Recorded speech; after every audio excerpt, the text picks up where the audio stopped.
Good morning, everybody. Thank you for joining us today. I'm John Benedict. I'm the Communications Officer for the Cleveland Metropolitan School District. We're going to have some question and answer with our board chair and our CEO.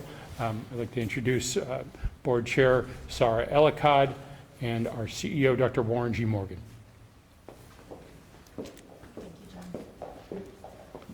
Good morning, everyone. I'm CMSD Board Chair Sarah Ellicott.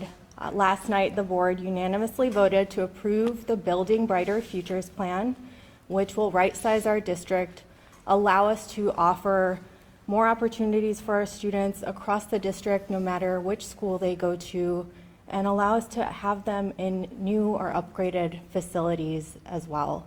We're really thrilled about this next step in our work. This has been grounded in our student outcomes-focused governance framework and the board's goals for the district. And I want to congratulate Dr. Morgan on a job well done in presenting the plan, adjusting the plan, and from here, Dr. Morgan and I will take questions. Damon, would you start with a question or comment? Sure. So the $30 million per year in savings that are going to be coming from this plan, the vast majority of them are coming from staffing. Where are they coming from? And then also, I know you said you're waiting to find out how many students before you determine what the staffing is, but I mean, already you're going to need fewer principals, right? I mean, can't you talk about fewer staff there? Yeah, most definitely. Thank you for the question. And first, I know we're at Gann Academy today, so I want to give another shout out to our Glenville Tar Blooders for being three-time state champions in 4 years, and many of our Gann students play for Glenville, so just wanted to give that shout out. Yes, we anticipate saving at least $30 million through the Building Brighter Futures plan. Now, there are a few things to think about when looking at this, and actually at one of the board meetings I showed what that breakdown looks like. So there will be some savings from just operations, taking buildings offline, on some of the things we get from our facilities, but there also some of this comes from human capital. We recently had a state audit. Actually, I heard last night there was a question on, really figuring out about our finances. We had a state audit, and one of the things it told us was that we had too many buildings for the number of students we had. And it also told us we had too many administrators for the number of students that we have. And so we know by having multiple schools, sometimes in one building, that's adding to the administrative load that we have. So we've been able to talk with our administrators. We've been engaging with them for a year. Some of those administrators that this plan displaces, they've already been told. We've already are starting to make announcements because the board has approved this plan to inform who the school leaders will be in these new buildings next year. So that is something we do know of the plan, and we've been able to be transparent.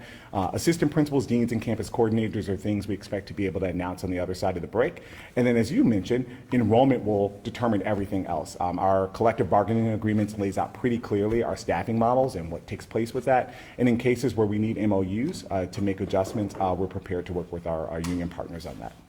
How many folks have been, you said notifications have gone out to some folks? To our school leaders, yes. And those when we sent the recommendation out, we said, should this recommendation go this way, this is what this recommendation will mean for you, and you've been displaced. They were notified of that actually on the day of the recommendation. So how many layoffs is that then?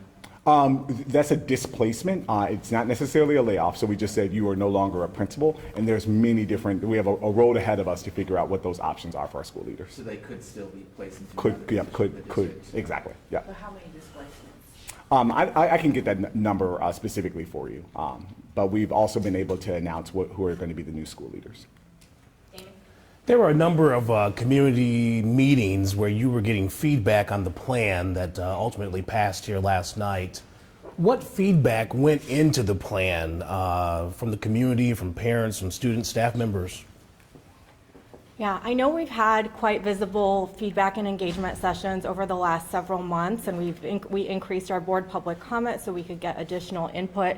But I do want to ground this in years of input, right? I've served on the board for nearly 7 years now. I've heard the same input from families and community members across that time. It has been, you need to educate our kids better. Our kids need to know how to do math. They need to know how to read and write. We need career and college opportunities that are equitable and that meaningfully prepare our students for the future. Again, when we did the CEO search about 3 years ago, the board facilitated community input about what folks wanted to see in what the future leader would deliver. Those same messages came across that time. The CEO heard those same comments largely when he was doing his CEO listening time, and when the mayor did his school and community listening tour several years ago when he first came into office, he heard the same feedback. We reviewed that report. We've reviewed all of that input, and it's been consistent. Another thing you've heard us say before is that folks are worried about safety. They want safe school facilities in more than one way, not just about violence, but safe and warm facilities, facilities where buildings are not falling apart, where students can feel comfortable. So as the recommendations were being built, all of that input was being taken into account.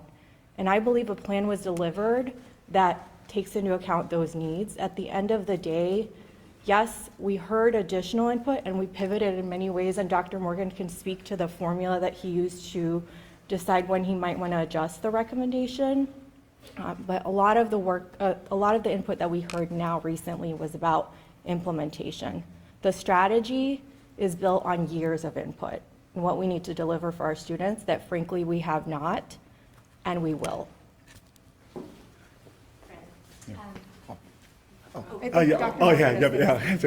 Just a really quick follow-up. Thank you, Chair Ellicott, for that. So one of the things I was shared during this time, between the recommendation on November 5th and December 9th, we've had hundreds, over 100 meetings, and that's not inclusive of times I just went out to schools myself, conversations we were having, and as Chair Ellicott mentioned, the majority were on implementation. What can you do to really ensure that this program is going to deliver? How can you fulfill on the promise of building a brighter future? There was very few on the actual recommendation itself. And we took it through a framework of what I shared last night, because you're going to hear many different pieces of input. Did you hear it multiple times? Did it change your modeling in terms of the data we were looking at initially that went behind this? Does it change the benefits that we're going to go into students? So if we change something, are students now not going to have that great experience that we delivered on? And then also the other thing we looked at, are we making a one-off decision? And that's always hard because you hear a community and you're sitting with them and you're like, yes, your school is unique. And then if you make that decision, then you're setting a precedent for someone else. So we wanted to see what we could do. And of all those situations, there was only one piece of feedback that we heard that met all of those cases. That was still moving the Dyke Performing Arts School into Mound as in the original recommendation, but now merging those two school communities together. Many of the families at Mound were going to stay there for their performing arts, and now they'll get a chance to stay there as well. So just wanted to share, as Chair Ellicott mentioned, most of it was on implementation. Yeah, I wanted to ask if the district is concerned that the plan will result in enough students leaving, that there will still be buildings that have enrollment that is too low to achieve your guys' financial savings. We were both at that Youth Club Park family meeting where that one parent stood up and said 50% of our families are going to go to charter schools, and I guess I just want to know what kind of contingencies there are around that. Yeah, I'll start with that. And that's always a concern. I mean, we see what the birth rates are. We have not enough students in our city, so not even just thinking about what's in CMSD for the number of schools that we have. And that's something on our radar, but we can't allow that fear to dictate our decisions. We have a promise we have to deliver on for our scholars. And the other thing, we'll have a competitive advantage. When I think about what we're promising to deliver on college and career readiness on all of our high schools, the enrichment programs we're putting on in our elementary schools, that's something that we can't deliver on right now. And quite frankly, many of our charter partners, some of the surrounding schools aren't either. And so we tell our families, stick with CMSD. And we also tell those families that are outside of CMSD, come with us. I had the opportunity to meet with Councilman Polensik over this weekend, and it was a great meeting, but one of the things he shared was just how many schools are in his ward altogether, and not just CMSD, but private schools, charter schools, and there are a lot. And when we think about all the schools and not enough students, that's part of the destabilization of our city. So the next thing we have to do in terms of the charge is not only making sure we have quality schools in every neighborhood, quality, whether you're a CMSD school or outside of it, but then also making sure we're managing the choice because more options and spreading our students thin, no one's going to be able to deliver on that promise. How difficult has this process been moving up to this point?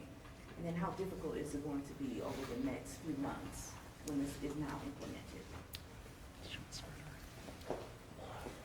Look, on our end, on the board's end, the difficulty is part of the work, right? We have a responsibility to students, and we have to charge ahead as reasonable adults in a sobering situation about the reality of our city, the population, and what we have and haven't delivered for students at the end of the day.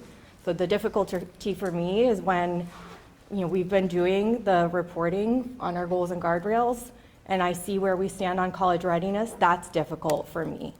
That's difficult for me. This is difficult in the sense that we are hearing from families. We understand how uncomfortable this is, how it feels uncertain. We want to make sure we meet that with the information that they need. And Dr. Morgan has a solid plan on that front. I personally have charged him from the start on this. Bring only a plan that you can deliver. Model it out on every setting that you need to before you bring the recommendation so that we can minimize that discomfort and those challenges. But it will be hard in terms of how we implement and how we make sure that we deliver it to families. And we understand that that's challenging. We're looking to meet families every step of the way and continue to engage. Anything to add? So what is your message to families who are facing the closure and merger of the school closest to them? They're worried about their kids having access. The closest of their school is helping their kids get to school. What is your message to those families about what you're trying to do to continue to engage their students? My first message is we hear you. One of the things I did several meetings across yesterday talking to staff, and I said, in this time you have to lean in with empathy into the entire community, because loss is real, and you want to lean into that and say, I hear you. But then the next message is we've got you.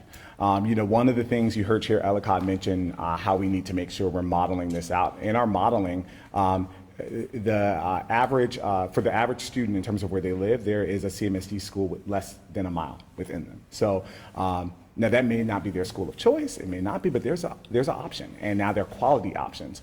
One of the things about this plan is it shouldn't have to be that school that's right up the street isn't delivering on that promise. Ideally, we would love that kids can go to the school that's closest to them, right in their neighborhood, and get the same high quality education no matter where they go. And so that's the goal of Building Brighter Futures, and this is just a starting point.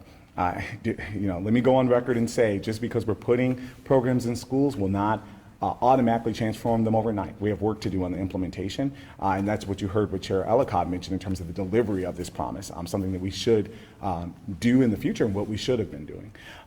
But now those options are there, and families have that option. So I would say we've got you. We want to hold you during this time and help you make the choices right for you and your family.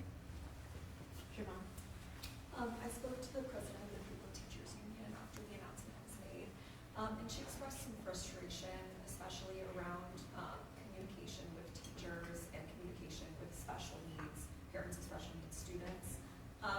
Looking forward to the next few months, how closely do you plan on working with the unions, and what does that transparency look like? Yeah, President Obrinsky has been a phenomenal partner. I would say, as we think about the communication, she's been so helpful to actually think about, like, hey, we have weekly check-ins, and one of the things that she always just says is, like, think about the experience of my teachers. Have you thought about this? And so we've been working with her. We'll continue to work with her, and her feedback has helped fine-tune the process as well. She's been a phenomenal partner, so I look forward to continuing to work with her. And then one thing that she brought up to me last night was a concern about attrition. Is there anything that you guys are going to be actively doing or implementing to make sure that teachers feel like loved and that they want to stay with CMSD? Yeah. Change is hard, so you lean in with empathy. I would never go up to anyone and say, this is not going to be hard or challenging, so you lean in with that, and I can't take that part away, but we're here to support every step of the way and letting our staff know the options. Also knowing that these are mergers and not closures. That was one of the biggest pieces of feedback we've learned from last year. We did this last year on a much smaller scale with two of our schools. One was a straight up closure in terms of our union language. The other one was a merger. And knowing that students have a seat at a welcoming school should they choose it, and there's a process for staff to generally follow them should there be seats, that has helped alleviate a lot of concerns. And that was also feedback we heard from our union partners. So just continuing to look to lean in, and where possible, like I was at Dyke yesterday meeting with the staff, and we had our union leadership there. And there are things we can do to support the process moving forward, not only by following the union contract, but where possible, MOUs and different things like that. So we're willing and ready to explore options if needed. I want to add to that, something that Dr. Morgan has shared as he's plotted this out in the recommendation to the board is that teachers will have a better experience in many instances going forward, right? Currently with our under-enrolled school buildings, we have teachers who are maybe the only subject level, grade level teacher in their school. The idea here is that they'll be able to departmentalize. There will be more opportunities to have colleagues within the same subjects to work together to better support students. So there are certainly some pros and some improvements for educators on the other side of this plan as well, understanding that the transition is going to be challenging. Can I ask about the transition for the merger, specific high schools? I know it's a volatile time in kids' lives, restarting basically, or making new friend groups, or getting along with each other. What's the plan for, having maybe more guidance counselors, or, how is this all going to work to make sure that these kids actually get along, because they're rivals, right? Yeah. In some sort. Yeah. Well, I know there's a big transformation plan on the high school front, but the majority of our high school mergers are within the same campus. So they already play sports together. They are in the same building. They share sometimes lunch periods. They share teachers in some cases. It's essentially they're in the same building. So when we think about those campuses, they're already there. It's just now going to operate as one school. We've had that this year with Garrett Morgan, still being two schools, but one leader, all on one campus. So the majority of our high school students, there will be no change. And for those students, they don't even have to make a change if they don't want to. They could just stay right there. It's just the school is merging and the leadership configuration will be different. So that's one thing. For these other campuses, there's 5 instances where the building itself is closing and it's merging with a new school. And we're prepared to support in those transitions. In some cases, some of those communities have already started working together. When I think about the Collinwood-Glenville merger, that's one we've talked about for a while, doing things like prom that they do together. They do college tours together. The staff do certain professional development together. In some cases, they play on similar sports teams. We have some students here at Gann Academy, some that play for Glenville, some that play for Collinwood, and the new beautiful stadium that we have right up the way. So there's a lot of momentum and optimism to build on. And let's not forget for that campus, the promise of a new high school in the future. So we're looking forward to build that. The final thing I will share is we've been doing a lot of work around safety and security, particularly with the city, and collaborating with the city. That has decreased our amount of serious safety incidents in school, and working to really promote safety to and from school. That's a collaboration effort, and we're going to continue to increase that, as well as, in some cases, increase our security efforts as well as support staff. Sorry. He answered. I wanted to ask how many students with disabilities are impacted by this plan in terms of transitioning, and does the district have enough resources and staff to work with those families of students with special education needs? Yeah, I can get the specific number. I'll follow up with you on that. And a great question. We've heard so much about special education, and I want to echo what Chair Ellicott mentioned last night. We have a legal obligation. So with special education, there are legal obligations that you have to follow in terms of IEPs, in terms of space, and we have to follow that. And if you're not, there's many repercussions for that. And so we will be following our legal obligation, as well as ensuring that all of our students have that welcoming environment and the resources needed. And so during this time, it's going to be really important to continue to listen.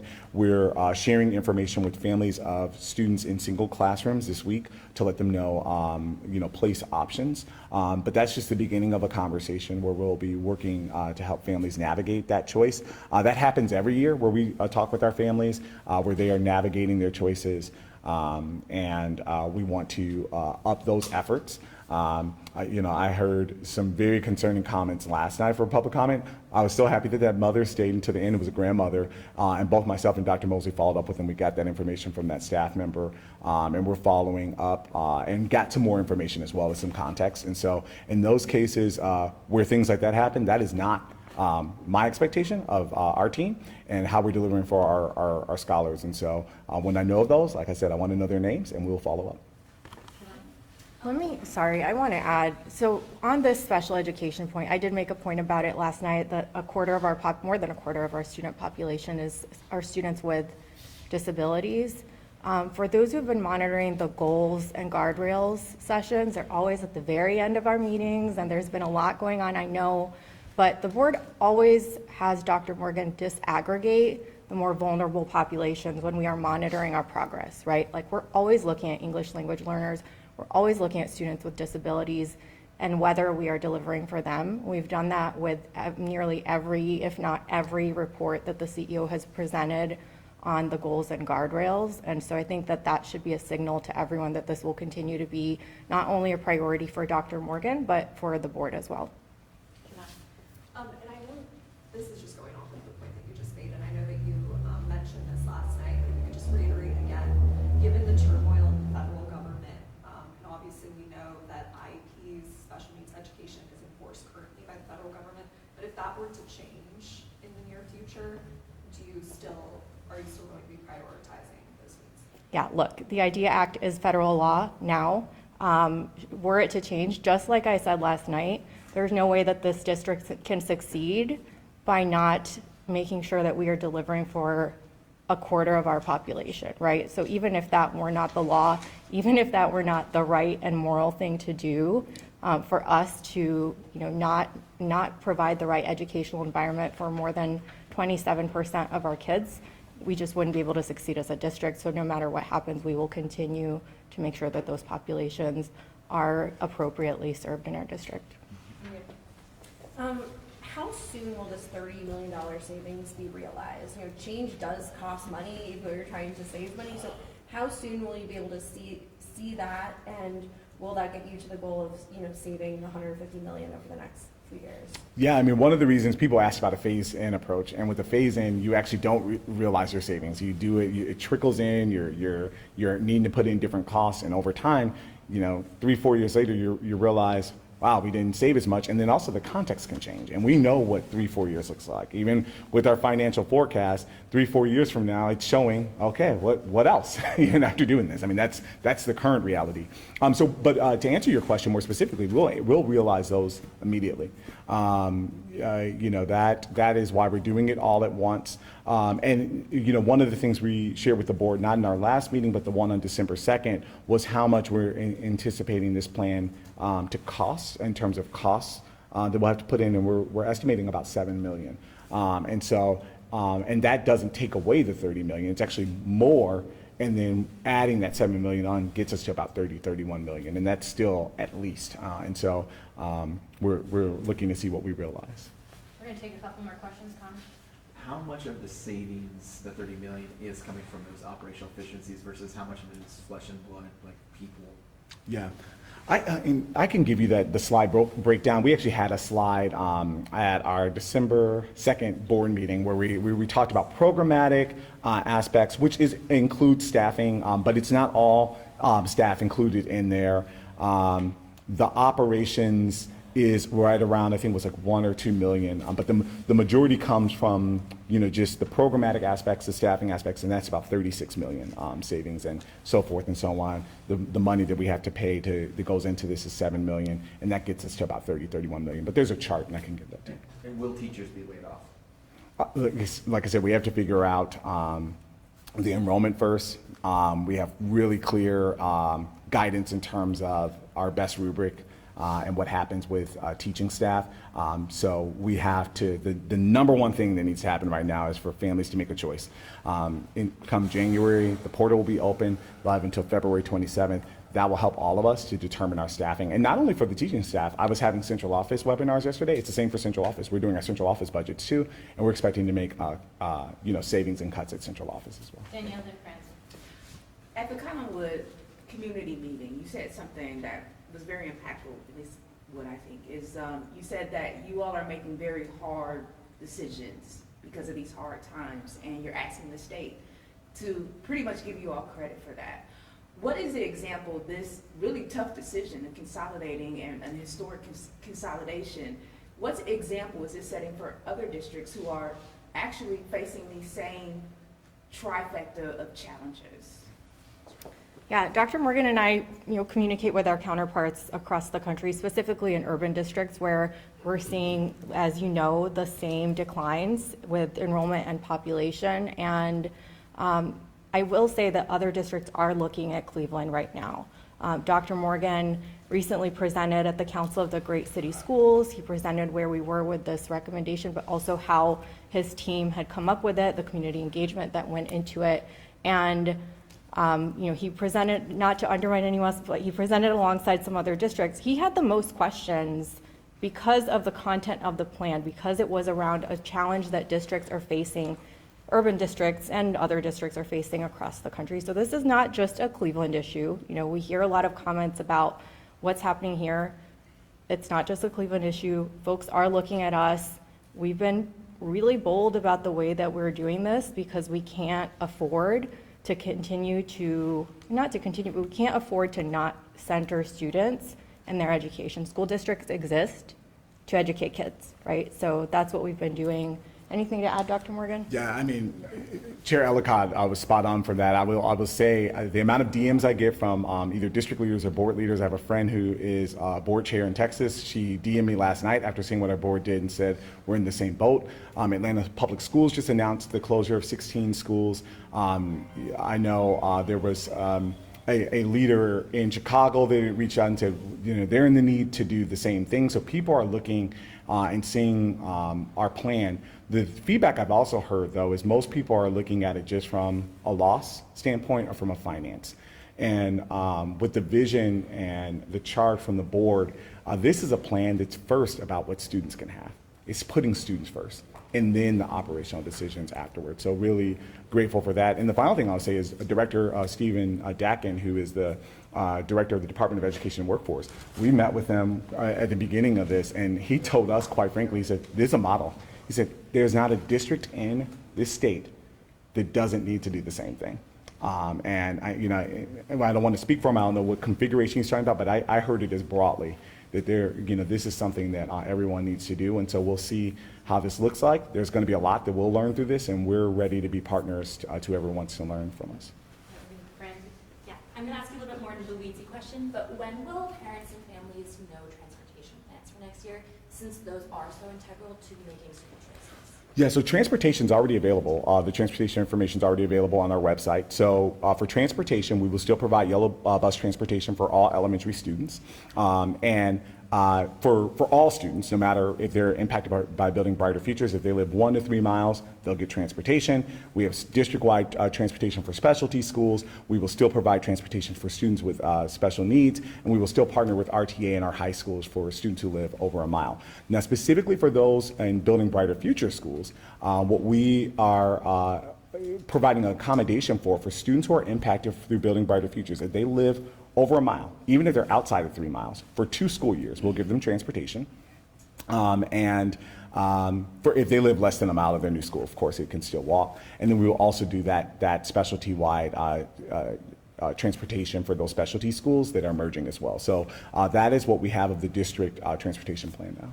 And what kind of outreach can parents expect in terms of just like understanding that? Yeah, no, it's a great question. So there's a lot of outreach we have to do. That's one of the things I was mentioning, because just putting it in the email or just sending out, paper letters. And we know sometimes when we send paper letters out or when we do canvassing or door knocking, sometimes families aren't there. And so there's a multiple outreach that we're doing. So we have those transition supports in place, the choice navigators that are actually tracking students, making sure they have a choice, making sure they understand their transportation.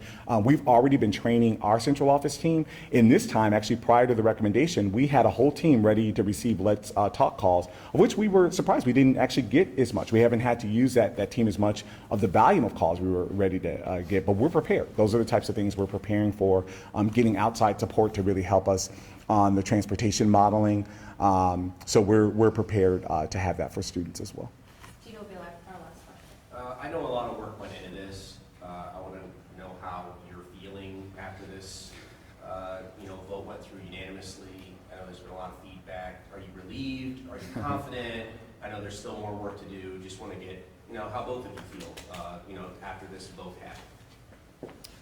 I'm ready to take action. I'm thrilled that we can finally take action for our students and our families. And that is one of the core pieces of input we have been receiving over the past years. People want to know what's happening next.